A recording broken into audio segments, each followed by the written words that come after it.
Trapianti e donazioni su tutto il territorio nazionale si è chiuso con il segno positivo il 2015. Cresce l'attività trapiantologica con alcune peculiarità. Cuore e fegato hanno registrato un buon incremento, arrivando rispettivamente a 246 e 1067, 19 e 10 in più rispetto al 2014. I trapianti di rene sono stati 1877, in aumento grazie agli interventi eseguiti da donatori viventi.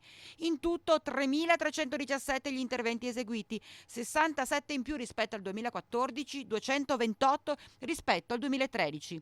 Il Veneto si conferma regione d'eccellenza su scala nazionale nei numeri delle donazioni e dal prossimo settembre sarà ancora più semplice diventare donatore grazie all'approvazione di una proposta di legge ad hoc. In tutti i comuni del Veneto, quando ci sarà il rinnovo del documento di identità o quando un ragazzo diventerà maggiorenne, potrà già esprimere la propria volontà all'interno del documento di identità. Questa è una richiesta che ci è pervenuta dalle varie associazioni che si occupano di donazione di organi e tessuti del nostro territorio.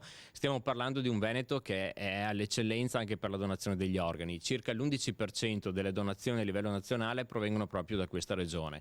Sappiamo l'importanza che hanno i donatori, perché ovviamente un organo può salvare la vita in molti casi, e quindi sensibilizzare l'opinione pubblica dei giovani, ma in generale della popolazione veneta su questa tematica, può dare ovviamente delle nuove speranze di vita alle persone che ovviamente sono in attesa del trapianto d'organo. Dalla regione uno stanziamento di fondi. Sono stati stanziati per l'anno corrente circa 100.000 euro che serviranno principalmente per la formazione del personale, ma l'obiettivo che abbiamo in futuro sarà proprio quello di sensibilizzare gli studenti all'interno delle scuole con dei progetti mirati per sensibilizzare soprattutto i giovani a questo importante gesto.